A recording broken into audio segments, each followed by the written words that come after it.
As the teenage daughter of a single mom, Kat Cole worked as a hostess at Hooters. Today, she runs a $1 billion company. Kat is the president of Cinnabon, the world's most famous bakery franchise, and I caught up with her at the Forbes 30 Under 30 conference. You're starting a foundation now? Yes, starting Tell a me foundation. about this. I'm so looking forward to it. You know, for the last 7 years, I've had the opportunity to work with a lot of nonprofits and NGOs and do work in Eastern Africa and the US. And now it's time to have that not be just opportunistic and wedging it in between my for-profit life and actually be more Cinnabon, disturbingly delicious cinnamon rolls, and world-changing foundation on the side. So really excited. We'll have the name finalized in a couple of weeks, and we'll be launching it at the end of the year. Congratulations. Thank you. You are a role model to so many, given your backstory, but given also all of the accomplishments that you've achieved over the years of your life. What's the most important lesson you've learned along the way?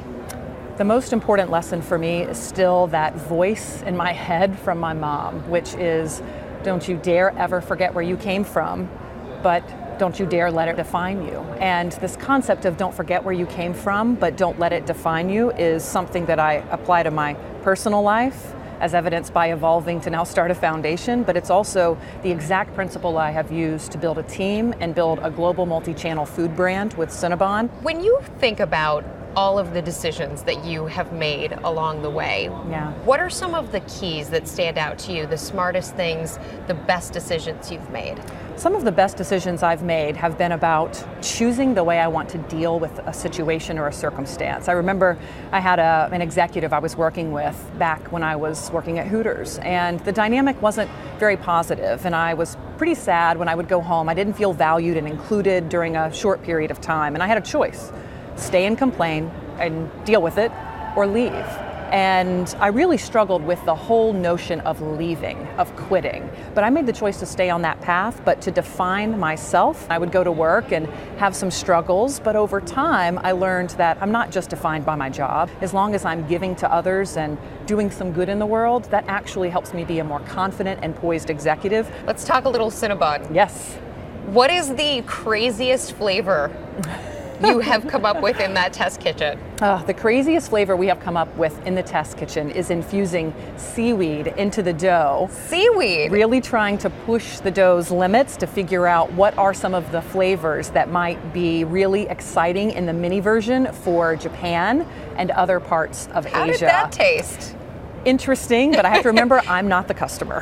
Yes. So we are really trying to keep in mind in particular countries and markets who our customer is, what might be exciting and relevant, and occasionally we miss the mark. You are great about social media for Cinnabon, and you're very active on Twitter. For people who are trying to build that brand online and social media, what would you say are some of the most important things to keep in mind? I think the most important things to keep in mind when building your own brand or deciding how to engage in social media is making a personal choice of if you really want to be there. And really listen to people. Just as you need to take an active interest in individuals when you're meeting them at an office party or an event, you have to do the same thing online. And so if you really want to build your brand, the key is to be fans of your fans. I am the biggest fan of Cinnabon fans online. When they show love, I show them love right back. And if they're kind enough to show love back my way, I one-up them with more love. You really do it. I see the pictures. The people tweet you pictures of their half-eaten Cinnabons. Yes. And you're like, go you! Yes. Great work! It's so awesome. And it really does brighten my day. I truly love it. Could you give us a taste of any